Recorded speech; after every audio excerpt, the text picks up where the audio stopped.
Welcome to mega TV off the record. Municipal సమరం ముగిసింది, కురిచిలాట ముగిసింది. కానీ తెర వెనుక మరో యుద్ధం మొదలైంది. అదే కోఆప్షన్ పదవుల పర్వం. మున్సిపల్ ఎన్నికల వేళ టికెట్ దక్కక అలిగిన వారికి, పార్టీ కోసం చెమటోడ్చిన మైనార్టీలకు, సీనియర్లకు అప్పట్లో అగ్రనేతలు ఇచ్చిన హామీలు ఇప్పుడు గుర్తుకొస్తున్నాయి. ఉమ్మడి మెదక్ జిల్లాలోని 19 మున్సిపాలిటీల్లో ఇప్పుడు ఇదే హాట్ టాపిక్. అసలు ఎవరికి దక్కుతాయి ఈ పదవులు? ఎమ్మెల్యేల ఆశీస్సులు ఎవరికి ఉన్నాయి? కౌన్సిలర్లతో సమావేశమైన ఈ గౌరవ పదవి కోసం జరుగుతున్న అంతర్గత పోరుపై మా స్పెషల్ రిపోర్ట్.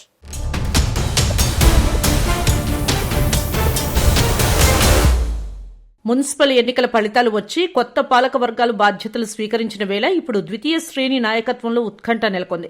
జిల్లాలోని 19 మున్సిపాలిటీలో కోఆప్షన్ పదవుల భర్తీకి కౌంట్ డౌన్ మొదలైంది. 2019 తెలంగాణ మున్సిపల్ చట్టం ప్రకారం పాలకవర్గం కొలువుదీరిన 45 రోజుల్లోగా ఈ ప్రక్రియ పూర్తి కావాలి. సాధారణంగా ఒక్కో మున్సిపాలిటీకి 2 సభ్యులు ఉండాల్సి ఉన్నా గ్రేడ్ను బట్టి, ప్రత్యేక పరిస్థితులను బట్టి ఈ సంఖ్య 4 వరకు పెరిగే అవకాశం ఉంది. ఈ లెక్కన ఉమ్మడి జిల్లా వ్యాప్తంగా సుమారు 40కి పైగా కోఆప్షన్ పదవులు అందుబాటులో ఉన్నాయి. కౌన్సిలర్ పదవికి పోటీ చేసే అవకాశం రాని వారు, రిజర్వేషన్లు అడ్డువచ్చిన వారు ఇప్పుడు ఈ పదవులపై కన్నేశారు.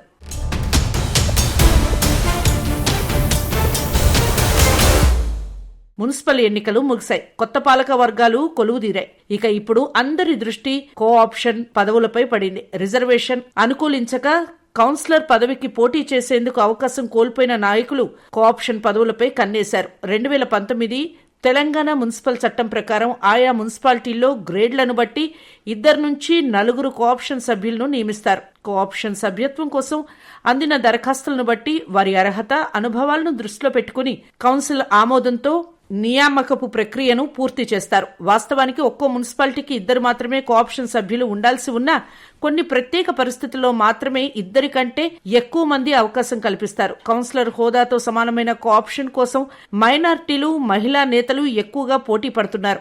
ఉమ్మడి మెదక్ జిల్లా వ్యాప్తంగా 19 మున్సిపాలిటీల ఎన్నికలు జరిగాయి. ఈ లెక్కన 40కి పైగా కోఆప్షన్ పదవులు లభిస్తాయి. మైనారిటీ జనరల్ కు 1, మైనారిటీ మహిళలకు 1, జనరల్ కు 1 కేటాయిస్తారు. మున్సిపల్ కమిషనర్లు నోటిఫికేషన్ జారీ చేసి దరఖాస్తులు స్వీకరించి నిబంధనల ప్రకారం కోఆప్షన్ పదవులు భర్తీ చేస్తారు. ఎమ్మెల్యేలు, నియోజకవర్గ పార్టీ ఇన్ఛార్జీలు అనుకున్న వారికే కోఆప్షన్ పదవులు లభిస్తాయి.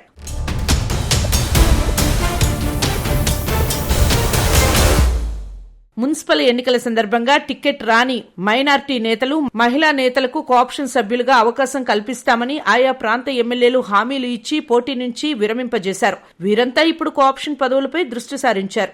అయితే ఆయా మున్సిపాలిటీలో ఆశావాహులు ఎక్కువ మందే ఉన్నారు. ఎమ్మెల్యేలు పాలక వర్గాలను ప్రసన్నం చేసుకునేందుకు అప్పుడే ప్రయత్నాలు మొదలుపెట్టారు. పార్టీ ముఖ్య నేతల చుట్టూ ప్రదక్షిణలు చేస్తున్నారు.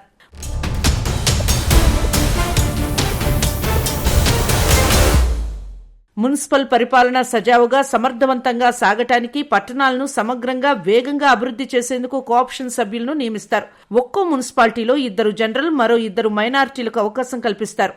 జనరల్లో మాజీ కౌన్సిలర్లు, వార్డు సభ్యులను కోఆప్షన్లుగా నియమించనున్నారు. తద్వారా వారి అనుభవాన్ని పట్టణ అభివృద్ధిలో వినియోగించుకోవాలనేది ప్రధాన ఉద్దేశం. ముస్లిం, క్రిస్టియన్ మైనార్టీల వర్గానికి చెందిన వారు, అలాగే సామాజిక సేవా కార్యక్రమాల్లో కీలక పాత్ర పోషిస్తున్న వారికి సైతం అవకాశం ఇవ్వనున్నారు. కేంద్ర రాష్ట్ర ప్రభుత్వం పట్టణ ప్రణాళిక విభాగంలో పనిచేసే గెజిటెడ్ అధికారి హోదాలో రిటైర్డ్ అయిన వారికి సైతం ఛాన్స్ లభించవచ్చు. హుస్నాబాద్ లో అయితే పలు వార్డుల్లో పార్టీ నుంచి బరిలోకి దిగిన అభ్యర్థిని గెలిపించుకొని వస్తే కోఆప్షన్ ఇస్తామని మంత్రి పొన్నం ప్రభాకర్ ఆఫర్ ఇచ్చినట్లు తెలిసింది. పోటీ చేస్తే డబ్బులు ఖర్చు, తర్వాత గెలుస్తామా లేదా ఆందోళన బదులు కోఆప్షన్ పదవి ఇవ్వాలని ముందుగానే పలువురు ఎమ్మెల్యేలతో హామీలు తీసుకున్నట్లు తెలిసింది.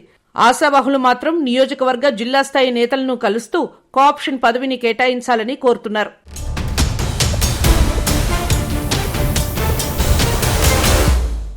మెదక్ జిల్లాలో 4 మున్సిపాలిటీలు ఉన్నాయి. మెదక్ మున్సిపాలిటీలో 32 వార్డులు ఉండగా 3, తూప్రాన్లో 16, నర్సాపూర్లో 15, రామాయంపేటలో 12 వార్డులు ఉండగా 2 చొప్పున కోఆప్షన్ పదవులు లభించే అవకాశం ఉంది.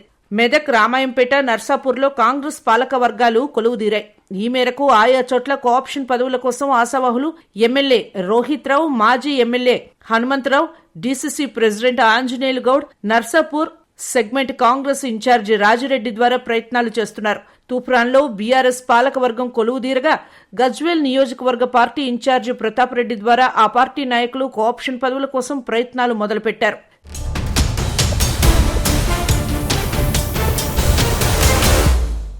సిద్దిపేట జిల్లాలో 4 మున్సిపాలిటీల్లో 8 మంది కోఆప్షన్ కు అవకాశం ఉంది. జిల్లాలోని దుబ్బాక, హుస్నాబాద్, గజ్వేల్, చేరియాల మున్సిపాలిటీలో 2 కోఆప్షన్ సభ్యులను నియమించాల్సి ఉంది. వార్డు కౌన్సిలర్ గా పోటీ చేయడానికి సిద్ధమైన సమయంలో పలువురికి కోఆప్షన్ పదవిని ఆశగా చూపి బరిలో లేకుండా చేశారు. మున్సిపల్ ఎన్నికలు పూర్తవడంతో గతంలో పోటీ నుంచి వెనుదిరిగిన వారు ప్రస్తుతం తమకు అవకాశం కల్పించాలని మున్సిపాలిటీలోని ముఖ్య నేతలను కోరుతున్నారు. ఇక సంగారెడ్డి జిల్లాకు వస్తే జిల్లాలో 11 మున్సిపాలిటీలు ఉండగా 40 మంది కోఆప్షన్ సభ్యులు ఎన్నికయ్యే అవకాశాలున్నాయి. సంగారెడ్డి మున్సిపాలిటీలో 4 కోఆప్షన్ మెంబర్లను ఎన్నుకునే ఛాన్స్ ఉంది. జహీరాబాద్, కోహీర్, బల్దియాల్లో 4 చొప్పున కోఆప్షన్ సభ్యులు ఎన్నుకుంటారు. ఇందులో 2 మైనారిటీలు, మరో 2 ఇతరులను ఎంపిక చేయనున్నారు. ఇక్కడ కాంగ్రెస్ కు చైర్మన్ పదవి దక్కేందుకు సపోర్టు చేసిన ఎంఐఎం, ఇండిపెండెంట్ సభ్యుల సూచనల మేరకు కోఆప్షన్ పదవులు దక్కనున్నాయి. కోహీర్, అందోల్, జోగిపేట, గడ్డపోతారం, ఇంద్రేశం మున్సిపాలిటీల్లో కోఆప్షన్ సభ్యుల ఎంపిక పోటీ తీవ్రంగా ఉంది. రిజర్వేషన్లకు అనుగుణంగా కోఆప్షన్ ఎంపిక జరగనుంది.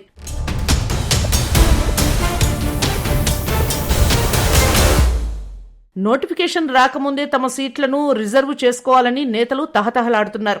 దరఖాస్తుల స్వీకరణ, కౌన్సిల్ ఆమోదం వంటి సాంకేతిక ప్రక్రియలు ఉన్నప్పటికీ అంతిమంగా ఎమ్మెల్యేలు, పార్టీ బాసుల ముద్ర ఉన్నవారికే ఈ గౌరవ కండువా దక్కనుంది. అర్హత ఉన్నవారికి పట్టం కడతారా లేక పైరవీలకే ప్రాధాన్యత ఇస్తారా అనేది మరికొద్ది రోజుల్లో తేలనుంది.